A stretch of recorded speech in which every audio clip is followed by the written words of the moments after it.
الصلاۃ والسلام علیک یا سیدی یا رسول اللہ وعلی آلک و صحابک یا حبیب اللہ۔ آواز کم کر دیں تھوڑی۔ نظر جب اٹھتی ہے سرکار کے روضہ کی طرف، دیر تک دل کے دھڑکنے کی صدا آتی ہے، یہ کرم ان کا ہے، یہ عطا ان کی ہے، ورنہ کس کو توصیف پیغمبر کی ادا آتی ہے۔ اور لب پہ جو تیرا نام آتا ہے وہی ایک لمحہ کام آتا ہے، اور فرش پر تیرے ذکر کے صدقے عرشیوں کا بھی سلام آتا ہے۔ حمد و ثنا کے بعد اس رب العزت کا شکر ادا کرتے ہیں جس نے حضور نبی مکرم صلی اللہ علیہ وآلہ وسلم کی صورت میں ہمیں نعمت عظمیٰ سے نوازا ہے۔ یہ ماہ میلاد مصطفیٰ کا ہے، یہ دن ذکر مصطفیٰ کے ہیں، بلکہ یہ زمانہ میرے مصطفیٰ کا ہے۔ آج کی اس جمعہ کی گفتگو کے موقع پر میں قرآن و احادیث کی روشنی میں حضور نبی مکرم صلی اللہ علیہ وآلہ وسلم کی عظمت کے حوالے سے چند باتیں آپ کے گوش گزار کروں گا۔ دعا ہے اللہ جل مجدہ ذکر نبی کا صدقہ ادب نبی عطا فرمائے، معرفت نبی عطا فرمائے، میت صحبت نبی عطا فرمائے، اور حضور نبی مکرم صلی اللہ علیہ وآلہ وسلم کے نقش قدم پہ چلنے کی توفیق عطا فرمائے۔ سورہ الفتح پارہ نمبر 26 آیت نمبر 9، پہلی آیت میں نے یہ تلاوت کی ہے۔ اس میں اللہ جل مجدہ فرماتے ہیں لِتُؤْمِنُوا بِاللَّهِ وَرَسُولِهِ، اے لوگو تم اللہ اور اس کے رسول پر ایمان لاؤ، وَتُعَزِّرُوهُ وَتُوَقِّرُوهُ،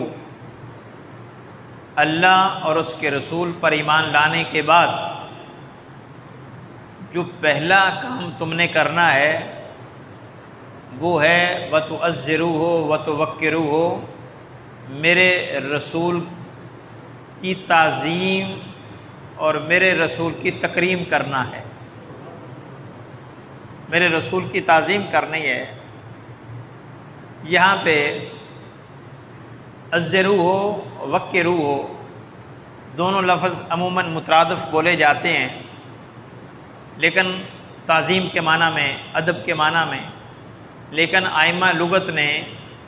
جب اس کی تفصیل بیان کی انہوں نے کہا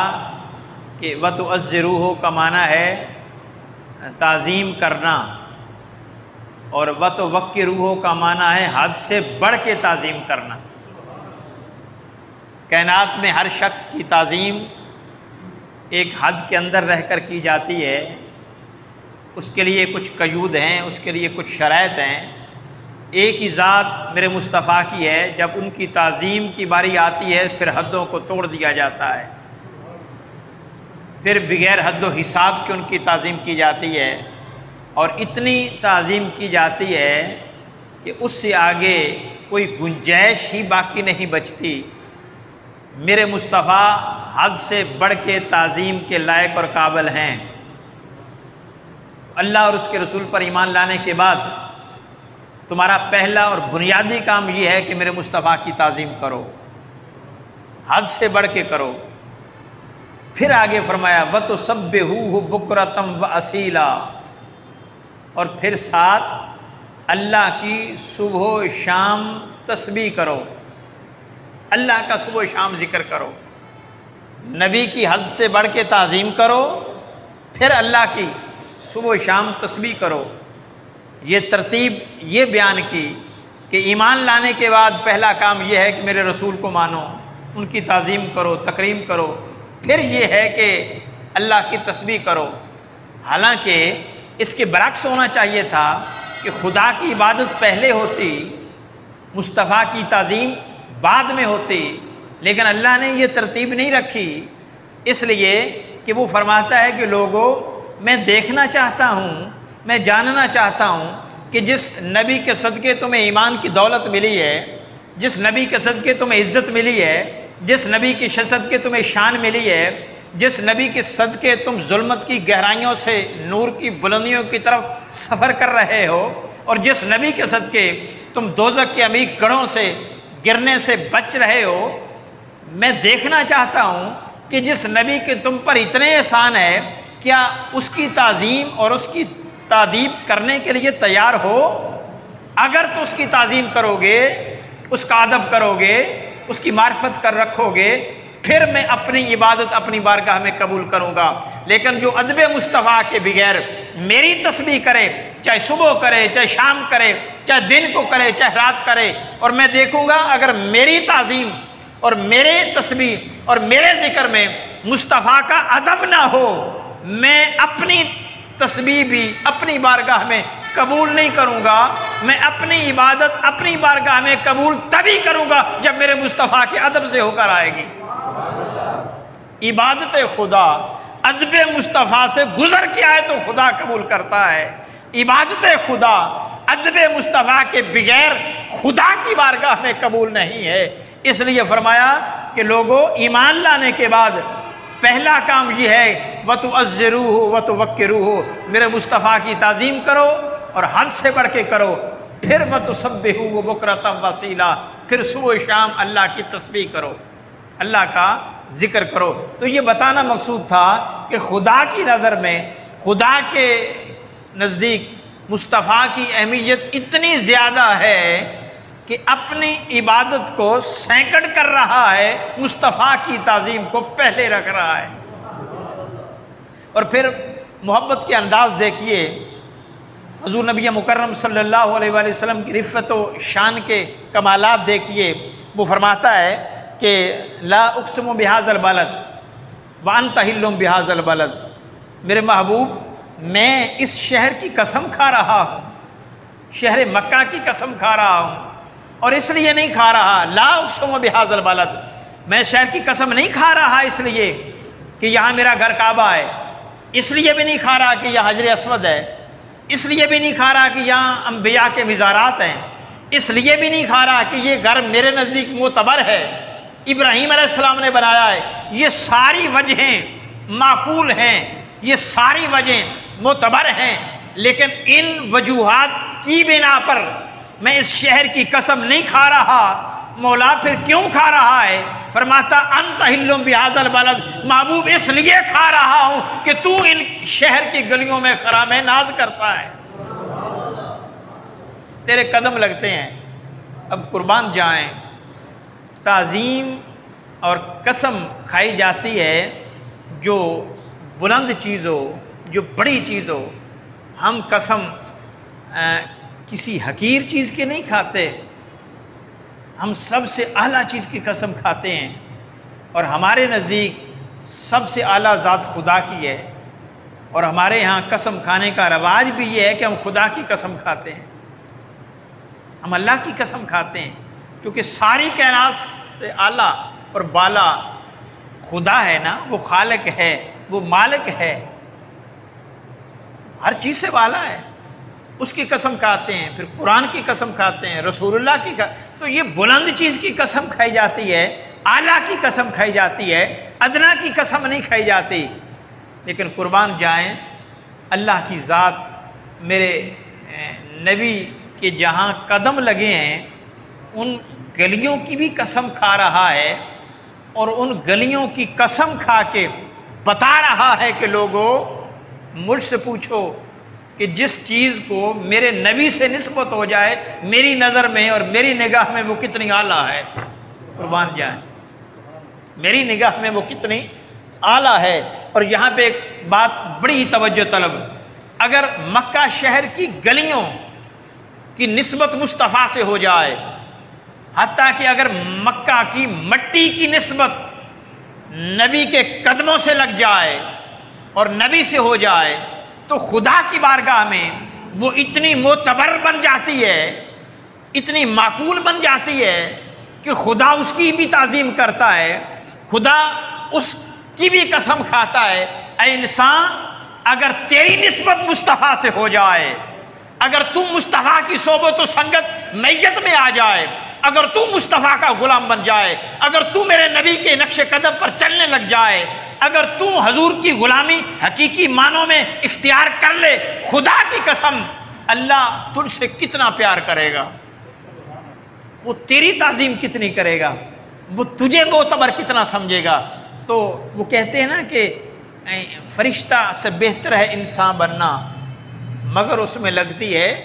محنت زیادہ۔ تو محنت یہی ہے کہ حضور کی غلامی کا پٹا گلے میں ڈال لیا جائے۔ قل ان کنتم تحبون اللہ فاتبعونی یحببکم اللہ، میرے محبوب میرے بندوں کو میرا پیغام دے دے، میرے بندوں کو میرا پیغام دے دے۔ مولا کیا؟ ان کنتم تحبون اللہ فاتبعونی یحببکم اللہ، کہ اگر تمہاری منشا ہے، اگر تمہاری خواہش ہے، اگر تم زندگی کا مقصد یہ بنانا چاہتے ہو کہ اللہ کی محبت حاصل کر لیں، اللہ سے محبت کرنے لگ جائیں، پھر اس کا طریقہ کیا ہے؟ ایک ہی طریقہ ہے کہ فاتبعونی، میری اتباع میں آ جاؤ، میری غلامی میں آ جاؤ، میرے نقش قدم پہ چلنے لگ جاؤ، مجھ سے نسبت پختہ کر لو، میرا عشق دل میں بسا لو، میری محبت دل میں بسا لو۔ اگر میری غلامی، میری محبت، میری بیعت، میری صحبت، میری سنگت اور میری نسبت پختہ ہو جائے گی، پھر کیا ملے گا؟ یحببکم اللہ، پھر تمہیں خدا سے محبت کی ضرورت نہیں رہے گی، میرا خدا خود تم سے محبت کرنے لگ جائے گا، پھر خدا تم سے خود محبت کرے گا۔ قل ان کنتم تحبون اللہ، پہلے کہا کہ اگر تم یہ چاہتے ہو کہ ہم اللہ سے محبت کرنے والے بن جائیں، ڈیمانڈ کیا تھی؟ کہ ہم اللہ سے محبت کرنے والے بن جائیں، تو کیا طریقہ ہے؟ فاتبعونی، میرے مصطفیٰ کے غلام بن جاؤ، پھر یہ مسئلہ نہیں رہے گا کہ تم محبت کرنے والے بنے ہو یا نہیں بنے، یحببکم اللہ، اللہ پھر تم سے خود محبت کرے گا، اللہ خود محبت کرے گا۔ اور جس سے خدا محبت کرے اس کی عظمت کا کیا کہنا، اس کی شان کا کیا کہنا۔ پھر جب اللہ محبت کرتا ہے نا اپنے بندے سے، پھر وہ کہتا ہے اے میرے بندے، جب مجھے تجھ سے محبت ہوتی ہے،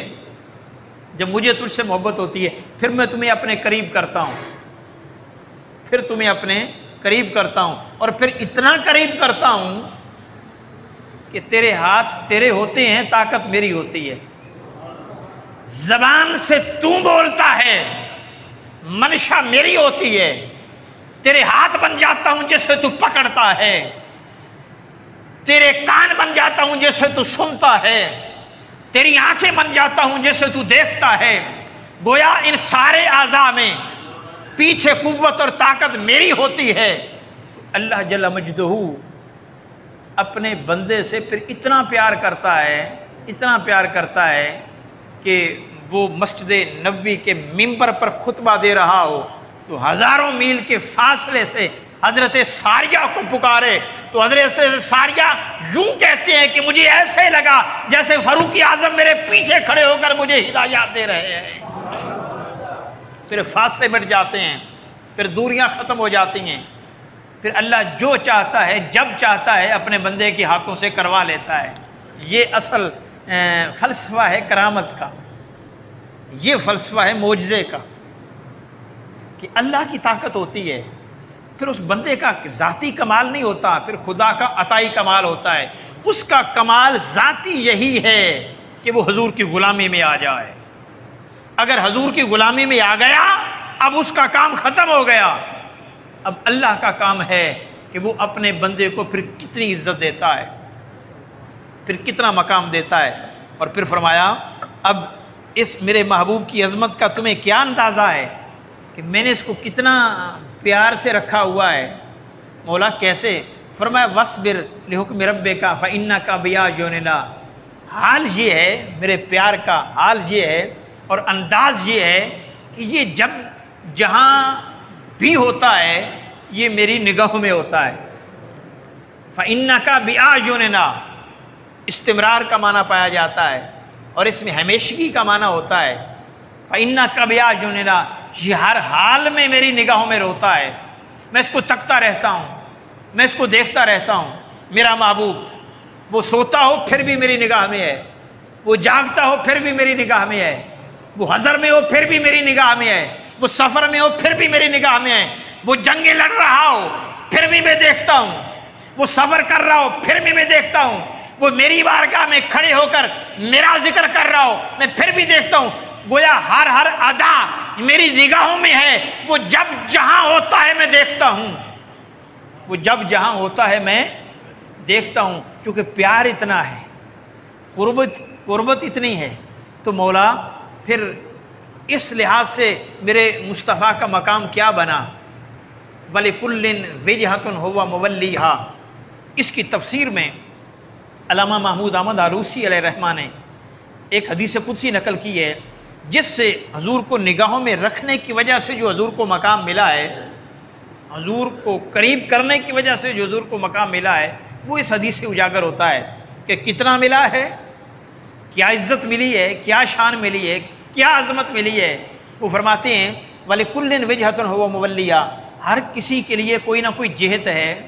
کوئی نہ کوئی سمت ہے جس کی طرف وہ رخ کرتا ہے، اور کہتے ہیں کہ جس کی طرف رخ کیا جائے اس کو قبلہ کہتے ہیں، اس کو قبلہ کہتے ہیں۔ قبلے کی تعریف ہی یہ ہے کہ جس کی طرف رخ کیا جائے۔ ہم جب نماز پڑھتے ہیں اور منہ طرف خانہ کعبہ شریف یہ کہتے ہیں تو ہم منہ طرف قبلہ شریف بھی کہہ دیتے ہیں، حالانکہ اس کا نام قبلہ نہیں، اس کا نام کعبہ ہے۔ قبلہ اس لیے کہتے ہیں کہ ہم اس کی طرف رخ کر رہے ہوتے ہیں، تو جس کی طرف رخ کیا جائے اس کو قبلہ کہتے ہیں، جس کی طرف توجہ کی جائے اس کو قبلہ کہتے ہیں،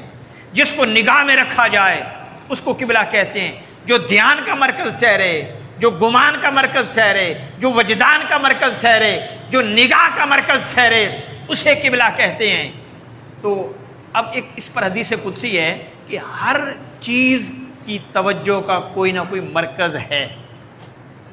کائنات میں جو کچھ ہے نا ہر چیز کا کوئی مرکز ہے، کوئی محور ہے، جس کی طرف وہ دھیان کرتا ہے، جس کی طرف وہ رخ کرتا ہے، جس کو نگاہ میں رکھتا ہے۔ تو جب یہ طے ہوا کہ جس کی طرف دھیان کیا جائے، جس کو نگاہ میں رکھا جائے، جس کی طرف نگاہ کی جائے اسے قبلہ کہتے ہیں، پھر یوں کہہ لیں آسانی ہو جائے گی کہ ہر کسی کا کوئی نہ کوئی قبلہ ہے، کیونکہ قبلہ کہتے ہیں جس کو نگاہ میں رکھا جائے، جو مرکز ہو تمہاری توجہ کا، تمہارے خیال کا، تمہارے دھیان کا، اس کو قبلہ کہتے ہیں۔ تو یوں کہہ لیں کہ پھر ہر کسی کا کوئی نہ کوئی قبلہ ہے۔ وہ فرماتے ہیں کہ اللہ نے فرمایا فَقِبْلَةُ الْمُقَرَّبِينَ الْعَرْشِ، کہ ہر کسی کا قبلہ ہے، مقربین کا عرش ہے، وَالرُّوحَانِيِّينَ الْكُرْسِي، روحانیوں کا قبلہ کرسی ہے، وَالْقَرُّبِينَ بیت المعمور، آسمانی مخلوق کا قبلہ بیت المعمور ہے، فَقِبْلَةُ الْأَنْبِيَاء بیت المقدس، انبیاء کا قبلہ بیت المقدس ہے، فَقِبْلَتُكَ محبوب تیرا قبلہ الکعبہ، یہ کعبہ ہے، تیرا قبلہ یہ کعبہ ہے، یہ حضور کا قبلہ کعبہ خصوصیت کے ساتھ بنایا ہے، ورنہ پہلے انبیاء کا قبلہ بیت المقدس تھا، اور حضور نبی مکرم صلی اللہ علیہ وآلہ وسلم کو بھی بیت المقدس کی طرف ہی منہ کر کے نماز پڑھنے کا حکم تھا، آپ ادھر ہی منہ کر کے نماز پڑھتے تھے، لیکن آپ کی وش تھی، آپ کی خواہش تھی اور شدید خواہش تھی کہ میرے لیے قبلہ بدل دیا جائے، میرا قبلہ کعبہ بنا دیا جائے، یہ میرے دادا نے بنایا تھا، ابراہیم علیہ السلام کے ہاتھوں سے یہ تعمیر ہوا تھا، یہ اسماعیل علیہ السلام نے بنایا تھا، محبت اس قبلہ سے تھی، آپ یہ چاہتے تھے کہ یہ قبلہ بن جائے، لیکن اللہ کا قانون، اللہ کا دستور یہی تھا کہ اس نے ہر نبی کے لیے وہ قبلہ مقرر کیا ہوا تھا، لیکن جب نبی مکرم کی خواہش شدید ہوتی چلی گئی اور اتنی شدت اختیار کر گئی کہ حضور نماز کی حالت میں بھی ایک دن خدا کی بارگاہ کی طرف نگاہ اٹھا کر دل سے التجا کر رہے ہیں کہ مولا ایسا نہیں ہو سکتا کہ میرے لیے قبلہ یہ بنا دیا جائے۔ اب اللہ جل مجدہ نے تاخیر نہیں کی، فوری بھیجا کہ میرا مصطفیٰ معلوم نہیں کس دکھ کے ساتھ، تکلیف کے ساتھ، تڑپ کے ساتھ، محبت کے ساتھ میری بارگاہ میں التجا کر رہا ہے، لہذا جبریل اب آرڈر میں تاخیر نہ کی جائے، فوری آرڈیننس جاری کر دیا جائے کہ میرے محبوب نماز کی حالت میں ہی جو آپ میری طرف دیکھ رہے ہیں، ہم نے نوٹس لے لیا ہے، لہذا ہم آرڈیننس جاری کر رہے ہیں، قد نرا تقلب وجہک فی السماء فلنولینک قبلۃ ترضیٰ، مولا میرے محبوب جو تو نماز کی حالت میں نگاہ اٹھا کر میری طرف دیکھ رہا ہے، ہم نے تیرے دیکھنے کو دیکھ لیا ہے، لہذا اب تیری محبت اور تیری چاہت کے لیے قبلہ کو بدل رہے ہیں۔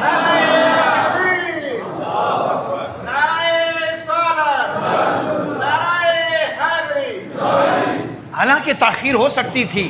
حضور نماز کی حالت میں تھے، نماز کا اختتام ہوتا، قبلے کی تبدیلی کا آرڈر آ جاتا،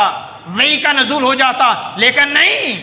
فرمایا میرا مصطفیٰ ابھی چاہتا ہے، اور کتنی شدت اور خواہش سے چاہ رہا ہے جبریل تاخیر نہ کی جائے، جیسے مصطفیٰ چاہتا ہے ویسا آرڈر دے دیا جائے، فَلَنُوَلِّيَنَّكَ قِبْلَةً تَرْضَاهَا، اور یہ بھی بتا دیا میرے محبوب میں نہیں چاہتا تھا کہ قبلہ بدل دیا جائے، مجھے کوئی غرض نہیں تھی قبلے کی تبدیلی سے، یہ جو میں نے بدلا ہے اپنی مرضی سے نہیں بدلا، مصطفیٰ تجھے راضی کرنے کے لیے بدلا ہے،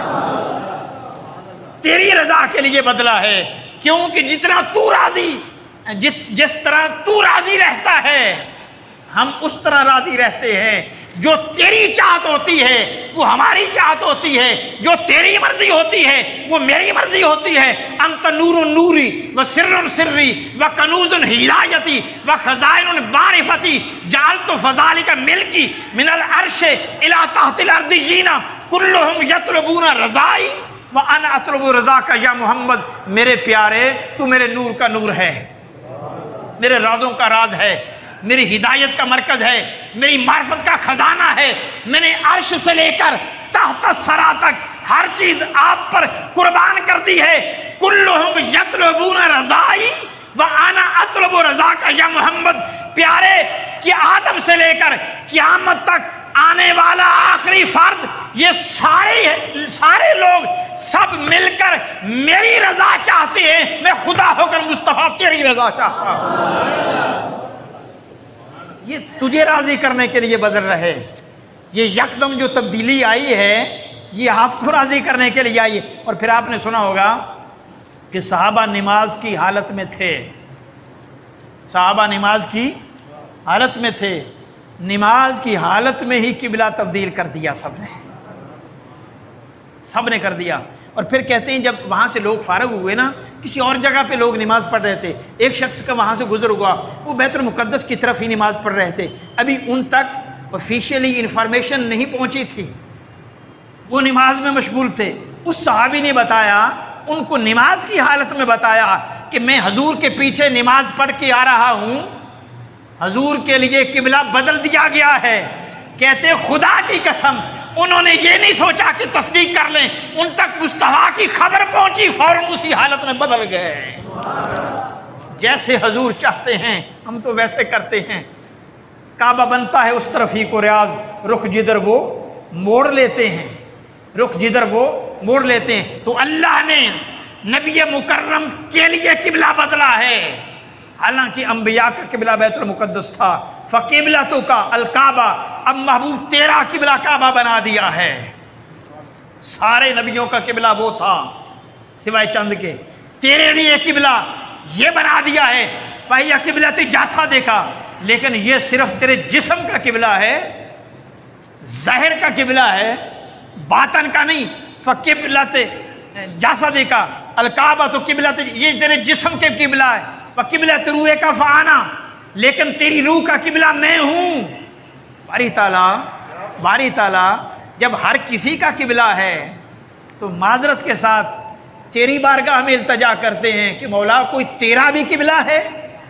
میں نے کہا قبلہ کہتے اسے جو توجہ کا مرکز ہو، قبلہ اسے کہتے ہیں جو نگاہ کا مرکز ہو، جو دھیان کا مرکز ہو، خیال کا مرکز ہو، وجدان کا مرکز ہو، جس کو تکتا رہے آدمی، جس کو دیکھتا رہے، جس کی طرف نگاہ کرے، جس سے پیار کرے، جس سے محبت کرے۔ اللہ فرماتا ہاں فقبلتی انت، میرے محبوب تیری روح کا قبلہ میں ہوں، میرا قبلہ تو ہے۔ کیونکہ فاصبر لحکم ربک فإنک بأعیننا، محبوب صبر کر اپنے رب کی وجہ سے، کیونکہ تو ہر وقت میری نگاہ میں رہتا ہے، میں تمہیں تکتا رہتا ہوں، میں تمہیں دیکھتا رہتا ہوں، تو میری نگاہ میں ہے، میری نگاہ میں ہے۔ یہ بڑی بات ہے کہ خدا کی نگاہ میں ہونا۔ ہم میں سے ہر کوئی چاہتا ہے کہ ہم بڑوں کی نظر میں آ جائیں، اور میرے مصطفیٰ تیری عظمت کو سلام پیش کرتے ہیں، تو ہر وقت خود خدا کی نگاہ میں رہتا ہے۔ اور پھر یہ ہوتا ہے کہ جو تو کرتا ہے خدا کے کہنے سے کرتا ہے، جو تو بولتا ہے وما ینطق عن الہویٰ، وہ خدا کی مرضی سے بولتا ہے، خدا کی مرضی سے بولتا ہے۔ میرے مصطفیٰ کی زبان سے جو نکلتا ہے، اب اپنے اور ان میں فرق دیکھیں۔ ہماری ہر بات لکھنے کے قابل نہیں، سمجھنے کے قابل نہیں، اطاعت کے قابل نہیں، اس میں بڑی غلطیاں۔ ایک ہی کائنات میں ہستی ہے کہ جس کی ہر بات لکھنے کے بھی قابل ہے، اطاعت کے بھی قابل ہے، وہ ذات مصطفیٰ ہے۔ اور میرے مصطفیٰ کی زبان سے دو ہی چیزیں نکلتی ہیں، یا قرآن نکلتا ہے یا حدیث نکلتی ہے۔ میرے آقا کی زبان سے جو نکلے اس کا سٹیٹس یہ ہے کہ وہ قرآن بنتا ہے یا حدیث بنتی ہے۔ ارے ایک ہی ہستی ہے جن کا ہر جملہ لکھا ہوا ہے کائنات انسانی میں۔ خدا کی قسم، یہ عزت، یہ مقام، یہ رفعت، یہ شان کسی کو نہیں ملی جس کا ہر جملہ لکھنے کے قابل ہو۔ مصطفیٰ تجھے سلام ہے، تیرا ہر جملہ لکھنے کے قابل ہے، تیرا ہر جملہ اطاعت کے قابل ہے۔ میں یطع الرسول فقط اطاع اللہ۔ پھر اللہ نے مسئلہ حل کر دیا، لوگوں میرے مصطفیٰ کی جانب جاؤ۔ جس نے مصطفیٰ کی اطاعت کر لی گویا اس نے خدا کی اطاعت کر لی، جس نے مصطفیٰ کی اطاعت کر لی اس نے گویا خدا کی اطاعت کر لی۔ بس تم ذات خدا سے نہ جدا ہو نہ خدا ہو، اللہ ہی کو معلوم ہے کیا جانیے کیا ہو، بخدا خدا کا یہی ہے در، نہیں اور کوئی مفر مکر، جو وہاں سے ہو یہی آ کے ہو، جو یہاں نہیں سو وہاں نہیں۔ دعا ہے اللہ جل مجدہ ہمیں حضور کی محبت عطا فرمائے۔ وآخر دعوانا ان الحمد